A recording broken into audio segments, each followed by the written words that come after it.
کرے. پھر آگے ارشاد فرمایا کہ وَبِذِي الْقُرْبَى وَالْيَتَامَى وَالْمَسَاكِينِ وَالْجَارِ ذِي الْقُرْبَى وَالْجَارِ الْجُنُبِ وَالصَّاحِبِ بِالْجَنبِ وَابْنِ السَّبِيلِ. فرمایا یہ ایک لسٹ ہے، ان سب کے ساتھ اچھا سلوک کرو، والدین کے ساتھ بھی، قریبی رشتہ داروں کے ساتھ بھی، یتیموں کے ساتھ بھی، مسکینوں کے ساتھ بھی، پڑوسیوں کے ساتھ بھی، اور وہ پڑوسی جو رشتہ دار ہوں اور وہ پڑوسی جو رشتہ دار نہ بھی ہوں، اور وہ جو تمہارے مجلس کے ساتھی ہیں، کلاس فیلو ہیں، دفتر کے ساتھ رہنے والے ہیں، دوست ہیں، کلیگ ہیں، ان کے ساتھ بھی اچھا سلوک کرو، اور مسافروں کے ساتھ بھی اچھا سلوک کرو.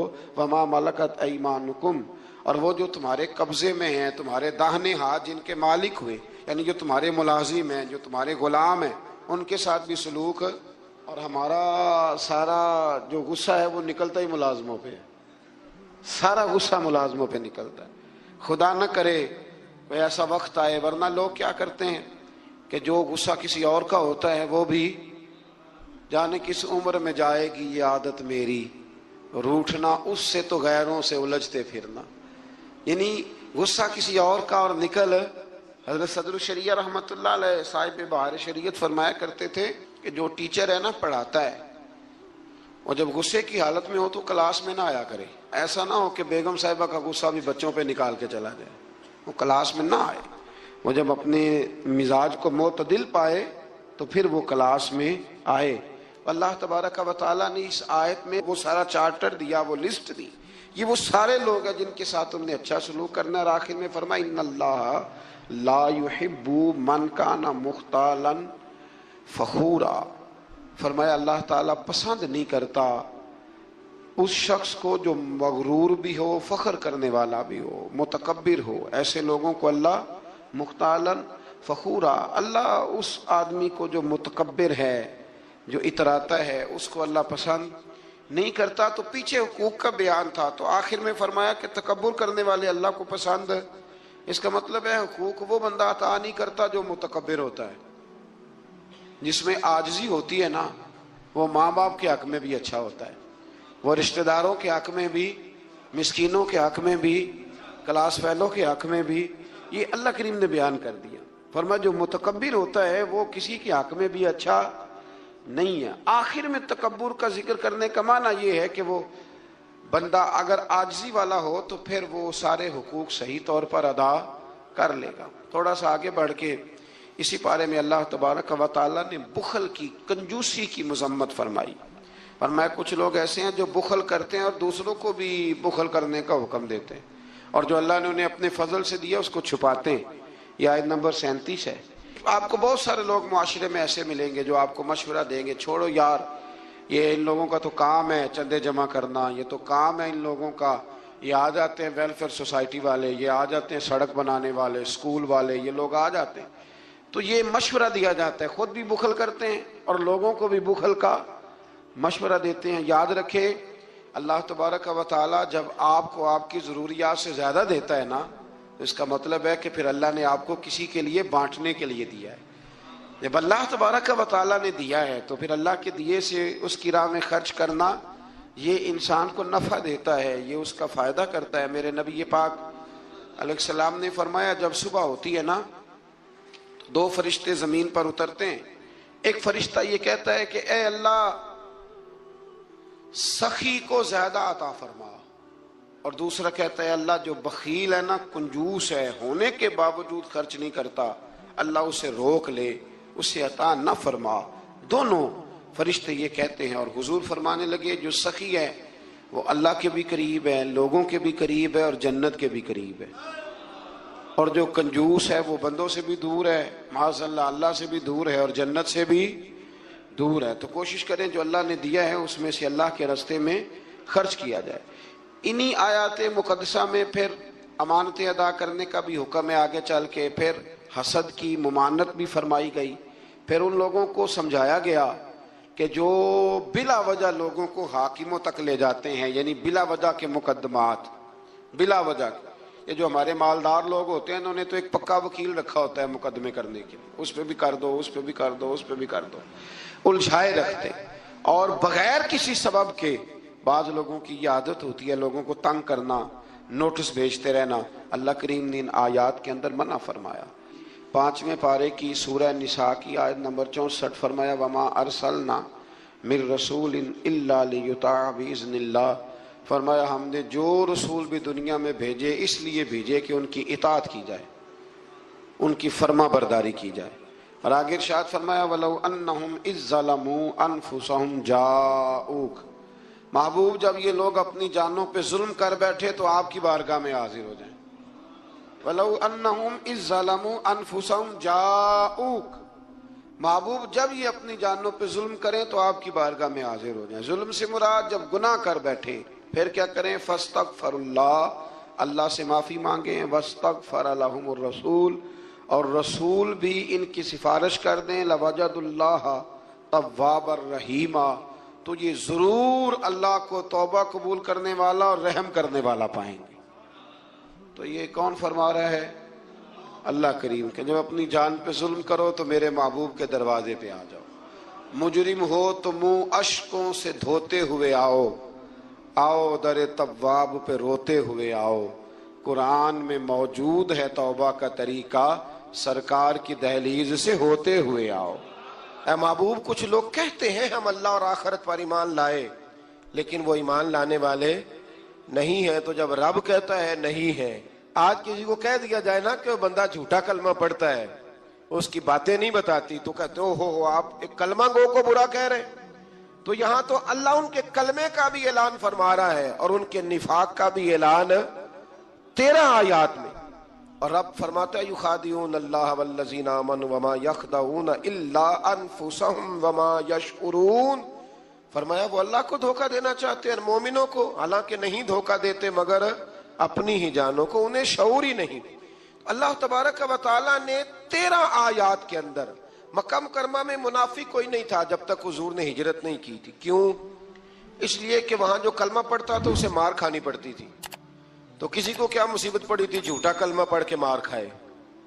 مدینے میں جب اسلامی حکومت قائم ہو گئی نا، تو کچھ لوگوں نے اسلامی حکومت سے فائدہ لینے کے لیے جھوٹے موٹے کلمے پڑھ لیے، اندر کفر رکھتے تھے، اوپر سے اظہار اسلام کرتے تھے۔ تو رب فرماتا ہے کہ ان کا یہ ایمان قابل قبول نہیں ہے، تو یا اللہ پھر کس کا ایمان قابل قبول ہے؟ تو اللہ کریم نے فرمایا وَإِذَا قِيلَ لَهُمْ آمِنُوا كَمَا آمَنَ النَّاسُ، جب ان سے کہا جاتا ہے نا اس طرح ایمان لاؤ جس طرح دوسرے لوگ لائے، یعنی ابو بکر صدیق کی طرح ایمان لاؤ، عمر فاروق کی طرح ایمان لاؤ، عثمان غنی کی طرح، مولا علی کی طرح، بلال حبشی کی طرح، تو کیا جواب دیتے ہیں؟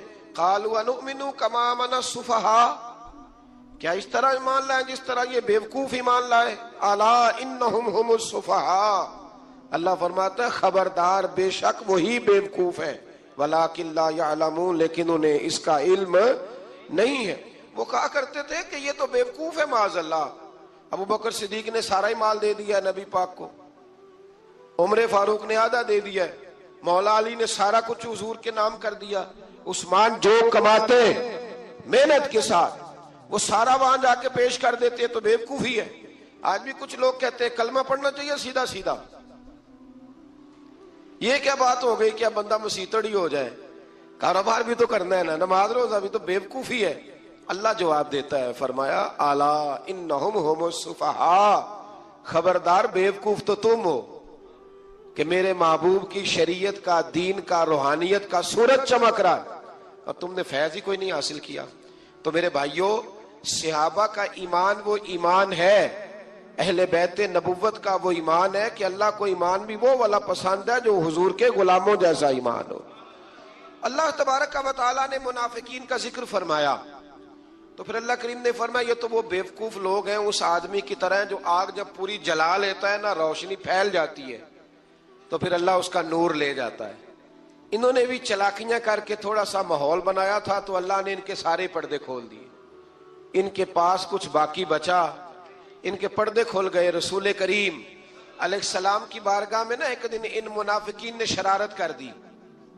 منافقین نے شرارت کیا کی؟ جب حضور صلی اللہ علیہ وسلم نے فرمایا نا پوچھو جو پوچھنا ہے، تو امام راضی کہتے ہیں یہ پیچھے نمازیں پڑھتے تھے، یہ 313 تھے، حضور کے پیچھے اگر مدینے میں رہ کے منافق ہو سکتے ہیں تو باقی ملکوں میں بھی تو ہو ہی سکتے ہیں نا جی. حضور کے پیچھے نمازیں پڑھتے تھے تو ایک دن کہنے لگے جی یہ کہتے ہیں جو مرضی پوچھو تو ہم پیچھے نمازیں پڑھتے ہیں, ہمارا انہیں پتہ نہیں. جب یہ اعتراض کیا نا حضور کے علم پر, آپ سمجھ لیں کہ حضور کے علم پر اعتراض کرنا طریقہ کس کا ہے, طریقہ کس کا ہے حضور کے علم مبارک پر اعتراض کرنا. کہنے لگے پیچھے نمازیں پڑھتے انہیں پتہ ہی نہیں. جب یہ کہا تو اللہ کے رسول نے نا, جمعے والا دن تھا, حضور نے فرمایا میرے علم پر اعتراض کرتے ہو. 70 بندے نام لے کر اور ولدیتیں لے کر, بلکہ بہت سارے ایسے تھے جنہیں کنفرم ہو گیا کہ ولدیت اصل میں ہے کیا, انہیں طے ہو گیا. حضور کے بے ادب کے لیے یہ طے کرنا بھی مشکل ہوتا ہے نا. طے ہو گیا کہ ولدیت ہے کیا. 70 بندے نام لے کے حضور نے مسجد نبی سے نکال دیے. فرمایا یا فلاں بن فلاں قم فخرج فإنک منافق, او فلاں کے بیٹے فلاں کھڑا ہو جا, نکل جا, تو منافق ہے. حضور نے 70 بندے نکال دیے. اب 70 بندے اکٹھے گلی میں نکلیں تو رش تو پڑ جاتا ہے نا. حضرت عمر فاروق لیٹ ہو گئے, جمعے میں آ رہے تھے. ان کو جاتے ہوئے دیکھا تو عمر فاروق فرمانے لگے جمعہ ہو گیا ہے. بھئی 70 بندے نکل آئے باہر, جمعہ ہو گیا ہے. تو ایک منافق کہنے لگا تھا کہ نہیں حضور نے نکال دیا. تو عبداللہ بن ابی سلول جو ان کا سربراہ تھا نا, وہ کہنے لگا چپ کر. حضرت عمر سے کہنے لگا ہاں جی ہو گیا ہے. وہ بھی کہنے لگا تھا نہیں ہوا, ہمیں نکال دیا گیا. تو یہ سردار بولا, کہنے لگا ہو گیا ہو گیا. حضرت عمر کہنے لگا چلو جمعہ ہو گیا تو جا کے اندر حضور کی زیارت ہی کر لیتا ہوں, لیٹ تو ہو ہی گیا ہوں. حضرت عمر اندر چلے گئے تو پیچھے سے وہ منافقین اپنے سردار سے کہنے لگے کہ 2 منٹ میں عمر کو پتہ چل جائے گا کہ تم نے جھوٹ بولا ہے.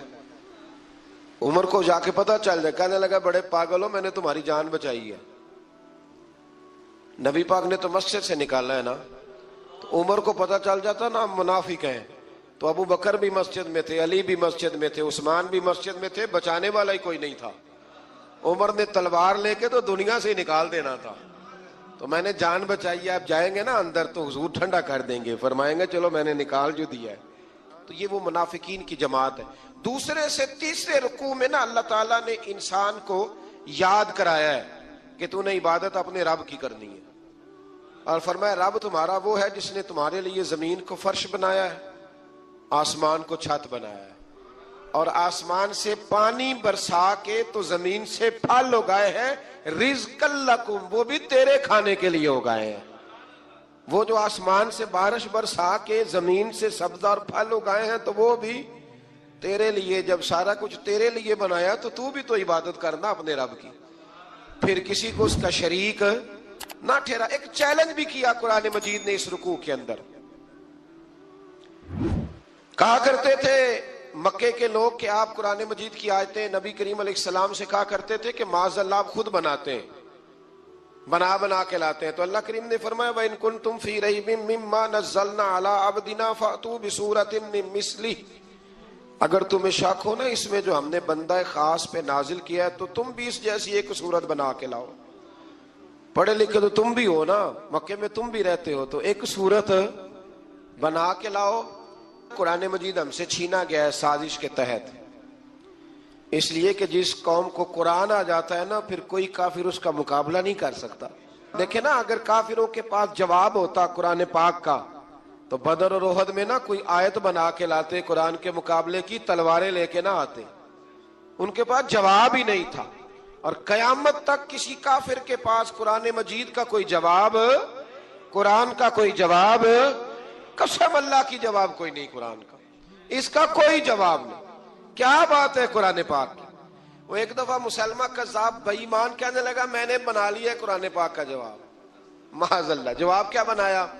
وہ سورت ہے نا القاریۃ ما القاریۃ وما ادراک ما القاریۃ, کھڑکھڑانے والی کیا ہے, کھڑکھڑانے والی تمہیں کیا پتا کیا ہے کھڑکھڑی, قیامت کا ذکر ہے.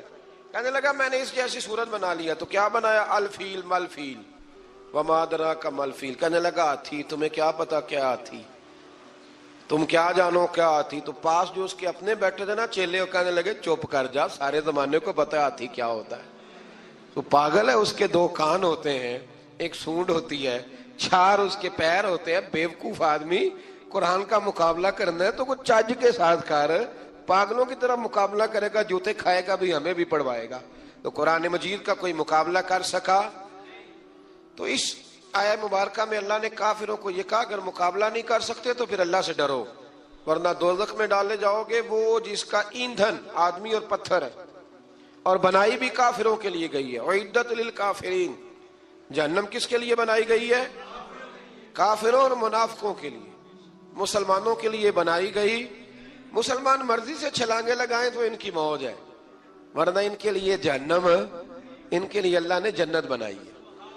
اور یہ بات کرتے ہی رب کریم نے فرمایا اے محبوب علیہ الصلوۃ والسلام، مومنوں کو خوشخبری دے دیں کہ اللہ نے ان کے لیے جنت بنائی ہے، اس میں باغات ہیں، انہیں رزق دیا جائے گا کھانے کے لیے، اور اس میں انہیں پاکیزہ بیویاں دی جائیں گی، اور پھر وہ اس میں ہمیشہ رہیں گے، انہیں اس سے نکالا نہیں جائے گا۔ آگے جو آیات کریمہ ہے نا، اس کے اندر اللہ تبارک و تعالیٰ نے فرمایا ہے کہ اللہ حیا نہیں کرتا سمجھانے کے لیے، مچھر کی مثال بھی دینی پڑے۔ فرمایا قرآن سے کچھ لوگ ہدایت حاصل کرتے ہیں اور کچھ گمراہ ہو جاتے ہیں۔ جب لوگ اپنی مرضی کی تشریحات چاہتے ہیں تو گمراہ ہوتے ہیں، اور جب قرآن کو رسول اللہ صلی اللہ علیہ وسلم اور امت مسلمہ کی تشریحات کی روشنی میں سمجھتے ہیں تو پھر اللہ ہدایت عطا فرماتا ہے۔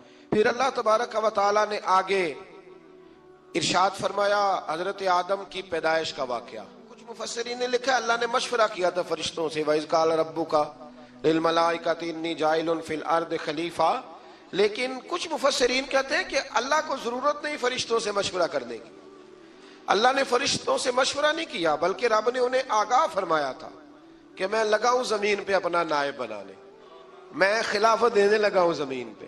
اب یہ تو دینے والی کی مرضی ہے نا اس نے کس کو دینی ہے، یہ تو دینے والے کی مرضی ہے نا اس نے۔ تو کچھ لوگ کہتے ہیں کہ دینے والے سے زیادہ ہمیں پتہ ہے، تو فرشتوں کو بھی یہ اجتہادی خطا ہو گئی، کہنے لگے یا اللہ اسے نہ بنانا، یہ فساد کرے گا، یہ خون ریزیاں کرے گا۔ تو اللہ نے فرمایا جو میں جانتا ہوں وہ تم، اللہ اکبر۔ امام راضی فرماتے جب رمضان آتا ہے تو اللہ فرشتوں سے کہتا ہے ذرا یہ کھول کے دروازے دیکھو نا یہ زمین پہ کیا کر رہے ہیں، تم تو کہتے تھے فساد کریں گے اور یہ سارے تراویحیں پڑھ رہے ہیں، تم تو گویا کہتے تھے فساد کریں گے اور یہ تو دیکھو گویا رمضان کے روزے رکھ رہے ہیں، یہ تو میری یاد میں نکلے ہوئے ہیں، تم کچھ کہتے تھے اور دیکھو میں نے تمہیں کہا تھا نا جو میں جانتا ہوں وہ تم۔ اللہ نے پھر حضرت آدم علیہ السلام کو تمام زمانے کے علوم عطا کیے، علم سکھا لیا، تو فرشتوں سے کہا تم بھی ان چیزوں کے نام بتاؤ، تو وہ بتا سکے نہیں۔ اللہ نے فرمایا اب اس طرح کرو آدم کو سجدہ کرو، سب نے سجدہ کیا سوائے، وہ کہنے لگا یا اللہ صرف تجھے ہی کرنا ہے، کرنا بھی صرف اللہ کو چاہیے، پر رب کے آگے بھی جھکنا چاہیے، اور جس کے سامنے رب جھکائے نا وہاں بھی۔ اور یہ جو عاجزی ہے نا، یہ جو جھکنا ہے یہ علم کے آگے ہے۔ ہماری مصیبت یہ ہے کہ ہم علم کے آگے بھی گردن جھکانے کو تیار نہیں ہوتے، وہاں بھی ہم خود عالم فاضل بن جاتے ہیں۔ تو فرمایا کہ سب سے کہا سجدہ کرو، سب نے سجدہ کیا سوائے ابلیس کے، تو پھر ہوا کیا وَكَانَ مِنَ الْكَافِرِينَ، وہ کافروں میں سے ہو گیا۔ پھر اللہ نے حضرت آدم کو اور جناب حوا کو نا مقام دے دیا جنت میں رہنے کے لیے، اور کہا سارا کچھ کھانا، درخت کے قریب نہ جانا۔ ابھی آپ کسی سے کہہ دیں تھوڑا سا کہ پیچھے نہ دیکھنا، یعنی اگر میری سمجھ لیں ادب کی وجہ سے کوئی 1.5-2 منٹ یا 6 منٹ نہیں بھی نہ دیکھے گا تو سوچے گا ضرور کہ پتہ نہیں اب پیچھے کیا ہے، مصیبت کیا ہے۔ یعنی آپ کہہ کے دیکھ لیں کسی کو، پیچھے نہ دیکھنا، فطرت ہے نا انسان کی، وہ جستجو کرتا ہے، کہا اس درخت کے پاس نہ جانا۔ تو حضرت حوا سلام اللہ علیہ کہتے ہیں دل میں خیال رہتا تھا کہ آخر ہے کیا درخت کے پاس۔ یہی انسان کا عقیدہ توحید ہے کہ جہاں سے رب منع کر دے وہاں وہ منع ہو جائے، اور یہ ان کی خطا نہیں تھی، یہ اللہ کی حکمت تھی، چونکہ رب نے تو پہلے کہہ دیا تھا بنایا ہی زمین کے لیے، تو یہ تو سارا کچھ ہونا تھا تو زمین پہ آنا تھا نا۔ تو حضرت حوا اور جناب آدم کے پاس شیطان آیا، اب اس کو نکال تو دیا تھا پر ابھی اس کا جنت میں آنا جانا بند نہیں ہوا تھا، یہ بھی اللہ کی حکمت تھی۔ تو وہ کہنے لگا تمہیں پتہ ہے بعد میں مر جاؤ گے؟ تو حضرت حوا کہنے لگی کیا موت بھی آئے گی؟ کہاں، اس کی تکلیف بھی بڑی ہوگی، تو پھر بچیں گے کیسے؟ تو کہنے لگے پھل کھا لو اس درخت کا، تو بچنے کے لیے پھل کھایا تھا۔ جس طرح لوگ آج بہت سارے کام بچنے کے لیے کرتے ہیں پر بچ سکتے بچنے کے لیے پھل کھایا تو اللہ نے فرمایا زمین پہ چلے جاؤ. تو حضرت آدم زمین پہ آئے. پھر کئی 100 سال روتے رہے. فتلقى آدم من ربه کلمات. تو پھر اللہ نے خود ہی جناب آدم کو کچھ کلمے سکھائے. علامہ اسماعیل لکی فرماتے ہیں وہ کلمے یہ تھے کہ حضرت آدم نے میرے نبی کا وسیلہ پیش کیا. اللہ کریم نے جناب آدم کی دعا کو مقبول فرما لیا. پھر آگے بنی اسرائیل کا ذکر آ جاتا ہے. اللہ تعالیٰ نے بنی اسرائیل، آج آپ اسی قوم کو یہودی کہتے ہیں، ان کو اللہ نے اس زمانے میں فضیلت عطا کی تھی بہت زیادہ. تو عرب کے اندر جب نبی پاک علیہ السلام نے اعلان نبوت کیا تو کچھ لوگوں نے یہ کہہ دیا کہ اگر یہ یہودی کلمہ پڑھ لیں گے تو ہم بھی پڑھ لیں گے. تو پھر اللہ نے انہیں یاد کرایا کہ تم اصل میں کیا ہو، تمہیں کلمہ پڑھنا چاہیے. تو اہل یہود کا تذکرہ کرتے کرتے رب کریم نے ایک بات یہ بھی ارشاد فرمائی کہ تم لوگوں کو تو کہتے رہے ہو کہ وہ نبی آنے والے ہیں، وہ نبی آنے والے ہیں، اور جب آ گئے ہیں تو ماننے کو تیار نہیں ہو. تو فرمایا تأمرون الناس بالبر وتنسون انفسکم وانتم تتلون الکتاب. لوگوں کو بھلائی کا حکم دیتے ہو اور اپنے آپ کو بھول جاتے ہو. افلا تعقلون، تمہیں عقل نہیں؟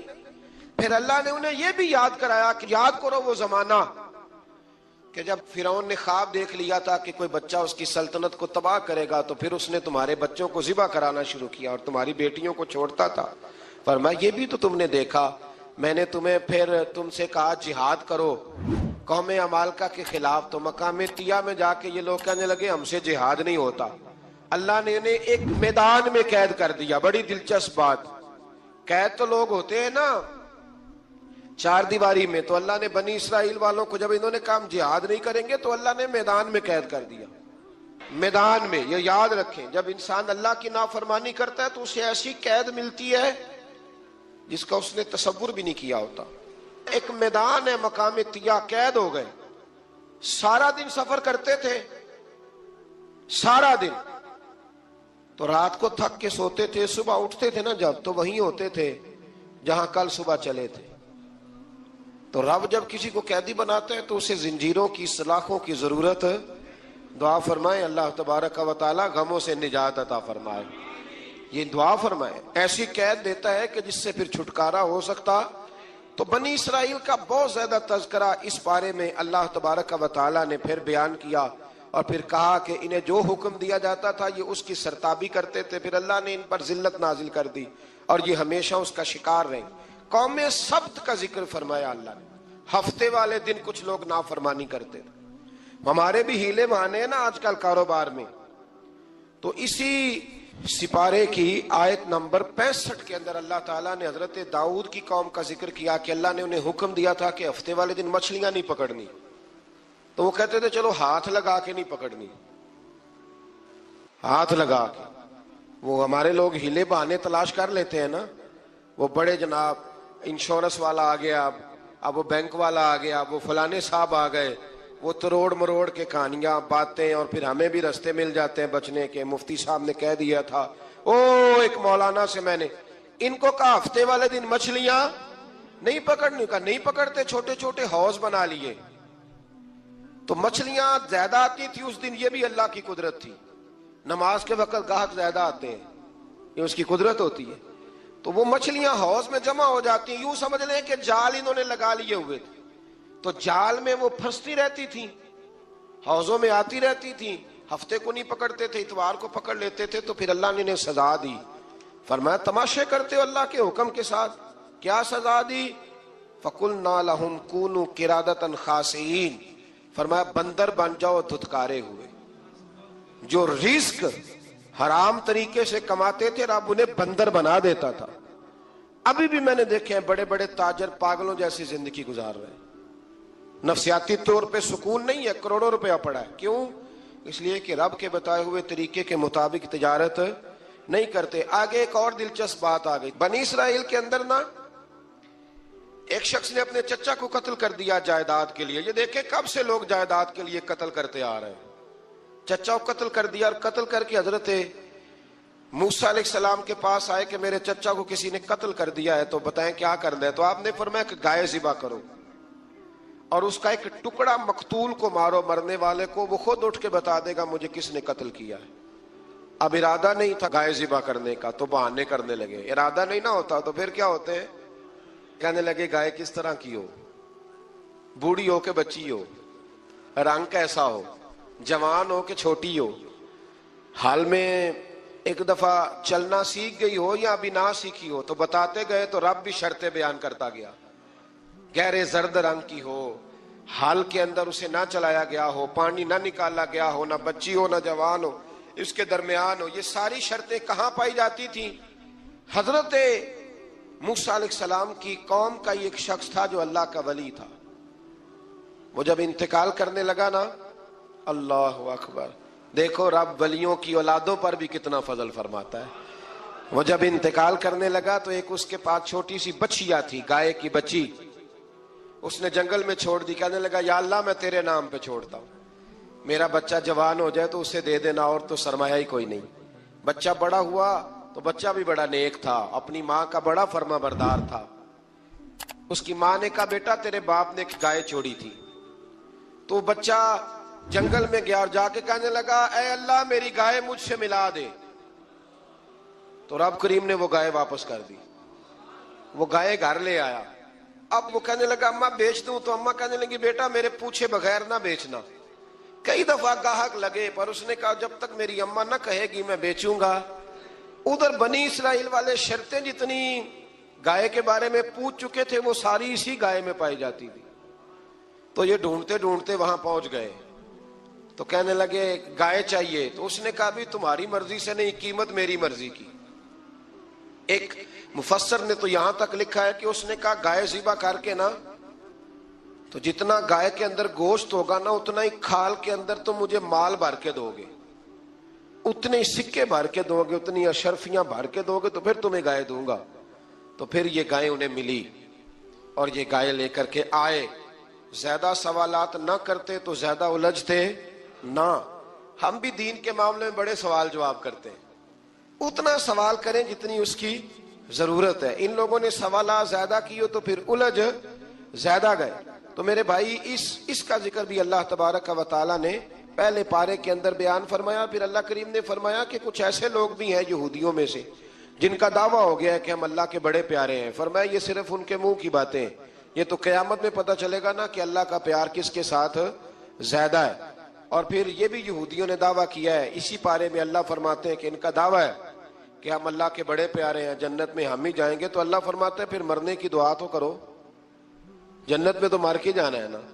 لیکن رب فرماتے ہیں یہ کبھی مرنے کی دعا نہیں کریں گے, اس لیے کہ انہیں پتہ ہے کہ ہم نے آخرت کے لیے کیا بھیجا. لیکن جی پہلا حکم آ گیا یا ایھا الذین آمنوا کہہ کے, پہلی آیت قرآن پاک کی پہلے سپارے میں پہلی آیت جس میں اللہ نے کہا یا ایھا الذین آمنوا. تو پہلا حکم آمنو کہہ کے. آیت نمبر 104 میں جو اللہ نے حکم دیا ہے نا وہ نبی پاک کی تعظیم کا حکم ہے. پہلا حکم ہی اللہ نے حضور کی عزت اور ناموس کا ارشاد فرمایا. پہلا اس ترتیب کے لحاظ سے وہ ہوا یہ کہ جب نبی پاک کو بات ارشاد کرتے تو صحابہ کرام اٹھ کے عرض کرتے رائینا یا رسول اللہ, حضور سمجھ نہیں آئی ذرا رعایت کر دیں. تو یہودیوں کی عبرانی زبان کے اندر نہ ذرا کھینچ کے پڑھتے تھے رائینا, تو اس کا معنی بنتا تھا معاذ اللہ اے ہمارے چرواہے. بکریاں چرانے والے کو بھی وہ رائینا کہتے تھے. تو جب صحابہ یہ کہنے لگے تو اللہ نے منع ہی کر دیا. فرمایا میرے محبوب کے غلاموں اس لفظ کے پیچھے چھپ کے, اس لفظ کے پیچھے چھپ کے لوگ میرے نبی کی بے ادبی کر جاتے ہیں. تو جس لفظ کا کوئی ایک معنی بے ادبی والا بنتا ہو وہ لفظ بھی میرے نبی کے لیے نہ کہو. لفظ وہ والے کہو جس میں کوئی بے ادبی کا معنی نکلے نہ. یہاں لوگوں نے بڑے بڑے لفظ نہیں بول دیے پھر کہتے میرا مطلب یہ تھا میرا مطلب وہ تھا. تو نے وہ لفظ بولا کیوں جس کا کوئی غلط مطلب بھی نکل سکتا تھا. اللہ نے فرمایا یا ایھا الذین آمنوا لا تقولوا رائینا, اے ایمان والو رائینا کہو ہی نہ. تو یا اللہ کیا کہیں؟ فرمایا وقولوا انظرنا, تم کہو یا رسول اللہ ایک نظر فرمائیے. انداز دیکھیے, انظرنا ایک نظر.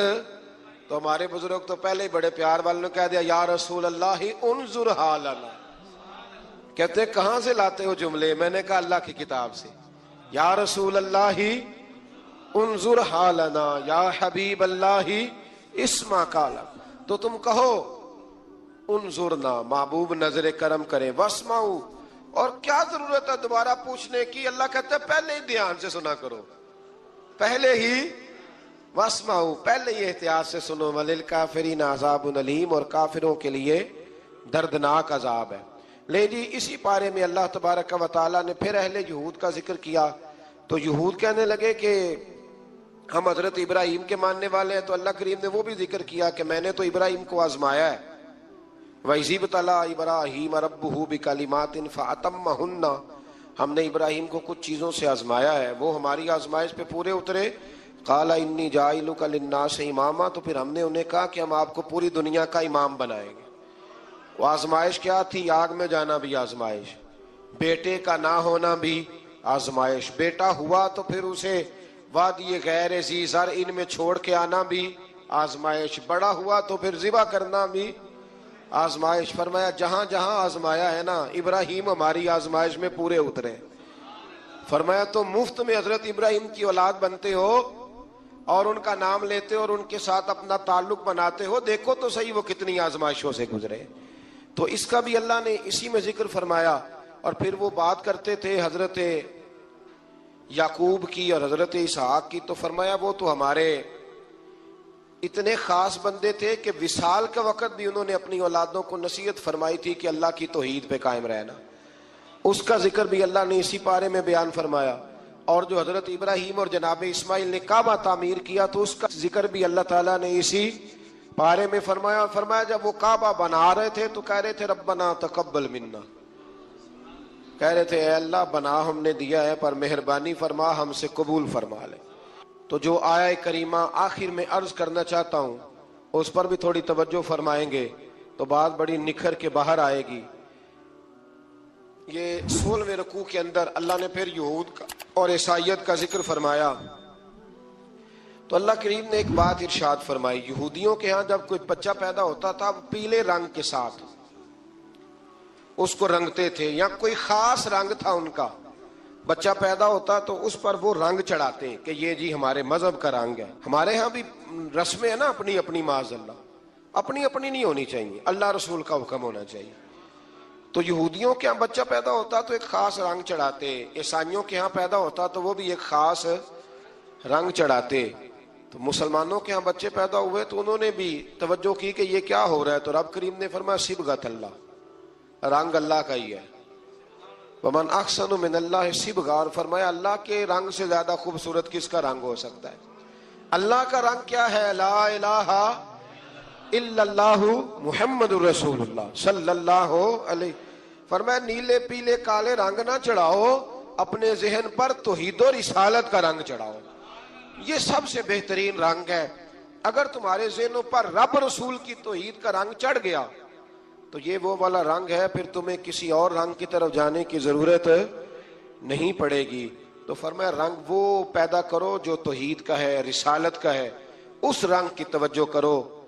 قرآن مجید کے اس پارے میں اللہ کریم نے مختلف باتیں بیان کر کے آخری رکوع میں یہ جو رنگ کا ذکر فرمایا نا، تو یہ لگتا ہے پورے پارے کا خلاصہ ہے کہ رب کریم نے فرمایا اصل بات یہ ہے کہ تمہاری سوچوں پہ رب رسول کی توحید و رسالت کا رنگ ہونا چاہیے۔ ہر وقت بچہ پیدا ہو، کوئی دنیا سے جائے تو رنگ کس کا ہونا چاہیے؟ اللہ رسول کے دین کا۔ بات بیان نہ کرے۔ امام مالک سے کسی نے کوئی مسئلہ پوچھا تو آپ فرمانے لگے مجھے اس سوال کا جواب نہیں آتا، ہمارے بزرگ سمجھاتے کیا ہیں؟ وہ کہنے لگا آپ اتنے بڑے امام ہیں تو اس سوال کا جواب نہیں آتا۔ آپ فرمانے لگے اگر مجھے ہر سوال کا جواب آتا پھر تو میں خدا ہوتا، مجھے ہر سوال کا جواب نہیں آتا، مجھے تو اتنا آتا ہے جتنا میرے رب نے مجھے عطا کر دیا ہے۔ اپنی نظر اللہ پہ رکھیں، نکل آئیں اس معمے سے باہر کہ میں کوئی بلا ہوں، مجھے بڑا پتہ ہے، میرے پاس 6 ڈگریاں ہیں، مجھے 10 جگہ پہ تدریس کا شغف حاصل ہے، اس سے نکلیں باہر۔ قرآن مجید دیکھیے گا اللہ تعالیٰ نے ارادہ قدرت فرمایا کہ میں حضرت آدم کو بناؤں گا، پھر بنانے کے بعد فرمایا فرشتوں سجدہ کرو آدم کو، سب نے سجدہ کیا الا ابلیس ابا واستکبر وکان من الکافرین، سب نے سجدہ کیا سوائے ابلیس کے، اس نے انکار بھی کیا، تکبر بھی کیا اور کافروں میں سے ہو گیا۔ تو یہ جب اللہ تعالیٰ نے سجدہ کرایا تو کیسے کرایا؟ اللہ تبارک و تعالیٰ نے نا حضرت آدم کو علم سکھایا خود. وعلم آدم الاسماء کلہا. خود اللہ فرماتے ہیں کہ میں نے جناب آدم علیہ السلام کو تمام اشیاء کے نام سکھائے، سب اشیاء کے نام سکھائے. تو وہ چیزیں پھر میں نے نا، اللہ فرماتے ہیں میں نے فرشتوں پہ پیش کی. میں نے کہا کہ بتاؤ ان کے نام کیا ہے. تو فرشتوں نے جو جواب دیا ہے وہ سمجھنے والا ہے. اللہ نے چونکہ خود علم سکھایا تھا حضرت آدم کو، جناب آدم سکھایا تھا، لیکن فرشتوں کو نہیں سکھایا تھا. تو اللہ کریم نے فرمایا فرشتوں اب یہ بتاؤ ان چیزوں کے نام کیا ہیں. تو فرشتے کیا کہتے ہیں؟ فرشتے عرض کرتے ہیں قالوا سبحانک لا علم لنا. آپ کبھی یقین کریں اس چیز کی لذت لیں تو مزہ آ جائے. کہا قالوا سبحانک، کہنے لگے تو پاک ہے. قالوا سبحانک، کہنے لگے تو. بھائی آدم علیہ السلام کو نام سکھا لیے، پھر فرشتوں کے سامنے وہ چیزیں پیش کر کے کہا ان چیزوں کے نام بتاؤ. تو فرشتے کیا کہتے ہیں؟ کہتے ہیں قالوا سبحانک، تو پاک ہے، لا علم لنا، ہمارے پاس کوئی علم نہیں ہے. اتنا ہی پتہ ہے جتنا تو نے ہمیں سکھا دیا ہے، اس سے زیادہ ہمارے پاس علم. اور یہ کیوں تو نے ہمیں جتنا سکھایا اتنا پتہ ہے. فرشتے یہ نہیں کہتے یا اللہ تو زیادہ سکھا، آدم کو دیا تو ہمیں بھی دے. یہ نہیں فرمایا. فرمایا انکا انت العلیم الحکیم، اے اللہ تو علم والا بھی ہے اور حکمت والا بھی ہے. تجھے پتہ ہے کس کو کتنا دینا ہے. جتنا تو نے مناسب سمجھا جناب آدم کو دیا، اور جتنا تو نے بہتر سمجھا وہ تو نے ہمیں عطا فرمایا. تو اگر آپ کے پاس علم ہے، کہیں نالج ہے، تو اس کو اللہ کی عطا سمجھیں. ہمارے ہاں بہت سارے لوگ بن کے بیٹھ جاتے ہیں. میں اکثر کہتا ہوں کہ پھر وہ دعوے کرتے ہیں میرے علاقے والے جاہل ہیں، میرے شہر والے جاہل ہیں، میرے خاندان والے پڑھے نہیں. یہ آپ کا دعویٰ ہے، یہ آپ کو خراب کر دے گا. ہم نے بہت سارے ایسے لوگ دیکھے جو بہت بڑے عالم تھے، لیکن اللہ جب لینے پہ آیا تو عقل ہی لے گیا، شعور ہی چلا گیا، حافظے ختم ہو گئے. آپ دیکھتے ہیں بڑھاپے میں کچھ لوگ ایسے ہوتے ہیں کہ جن کو یہ بھی یاد نہیں رہتا کہ میرا نام کیا ہے، میں کہاں ہوں، مجھے کدھر جانا ہے. تو اس وقت سے اللہ کی پناہ مانگیں اور اپنی نظر اپنے رب کریم کی جانب رکھیں، اللہ کی جانب اپنی نظر کو مبذول رکھیں. دوسری بات، علم کے بعد ایک چیز آتی ہے جس کا نام ہے ہدایت، جس کا نام ہے تقوی، جس کا نام ہے پرہیزگاری، جس کا نام ہے عمل، عبادت، ریاضت. یہ بھی اسی وقت ہی نصیب ہوتی ہے جب میرا رب کریم نصیب فرما دیتا ہے. ہم نے نا نیکی کا اپنا اپنا سٹیٹس بنا لیا ہے، اپنا اپنا معیار بنا لیا ہے. کچھ لوگ کہتے ہیں کہ جناب مسجد میں سیمٹ کا توڑا دینے سے بہتر ہے کسی غریب کو آٹے کا تھیلا دے دو. اب اس نے اپنا مزاج بنا لیا نا نیکی کا، اس نے اپنا سٹیٹس بنا لیا. میرا یہ سوال ہے کہ نبی پاک صلی اللہ تعالی علیہ وسلم جب مدینہ شریف آئے تھے تو حضور نے سب سے پہلے غریبوں میں آٹا تقسیم کیا تھا کہ سب سے پہلے مسجد بنائی تھی؟ کیا عجیب لوگوں کا رنگ ہے. اپنی مرضی کی ہدایت، اپنی مرضی کا تقوی، اپنی مرضی کا معیار. مسجد کوئی بڑا چھوٹا خطیب بھی میری طرح کا ہو نا، تو وہ مسجد میں بیٹھ کے جب نبی پاک کی بات کرتا ہے تو کہتا ہے میرے رسول پاک غریبوں کا سہارا بن کے آئے. وہ غریبوں کی بات کرتا ہے، مسکینوں کی، لاچاروں کی، کمزوروں کی بات. تو مسجد ہی تو وہ ادارہ ہے جہاں سے غریبوں کی بات ہو رہی. تو اب لوگوں نے غریب کو اور مسجد کو لڑانا شروع کر دیا. اس کو لڑاؤ کہ مسجد میں پیسے دینے سے بہتر ہے آپ غریب کو آٹے کا تھیلا دے دیں. آپ یہ کیوں نہیں کہتے کہ مسجد میں بھی آپ توڑا دیں ایک سیمٹ کا اور ساتھ غریب کو بھی خدمت کریں؟ یہ کیوں نہیں تقویٰ؟ اپنی اپنی مرضی کا مزاج، اپنی اپنی. کچھ لوگ کہتے ہیں چھوڑو جی، ساری زندگی انسان نماز پڑھتا رہے اور پھر گالیاں بھی دیتا رہے، بندہ داڑھی بھی رکھ لے اور جھوٹ بولنا بھی نہ چھوڑے. تو یہ آپ نے اپنے پاس سے تقوی کا معیار بنایا. گالی دینے کا گناہ ہے اور داڑھی رکھنے کا ثواب ہے. تو اگر آپ داڑھی رکھے ہوئے ہیں اور آپ کوئی غلطی کر رہے ہیں تو اس سے آپ کی داڑھی کا ثواب ختم. اللہ کرے آپ کو سمجھ آئے میری بات. آپ کوئی غلطی کر رہے ہیں، داڑھی کا ثواب اس سے ختم، وہ اپنی جگہ پہ قائم ہے چیز. اپنی مرضی کا کیوں تقوی کا معیار بناتے ہیں؟ تقوی کا مزاج اپنی مرضی کا نہ بناؤ. اللہ کی بارگاہ سے دعا مانگو کہ یا اللہ ہمیں ہدایت کا نور عطا فرما. اللہ تو ہمیں رستہ دکھا، تو بتا کہ ہدایت کیا ہے. تو رب فرماتا ہے اللہ ولی الذین آمنوا، اللہ مومنوں کا مددگار ہے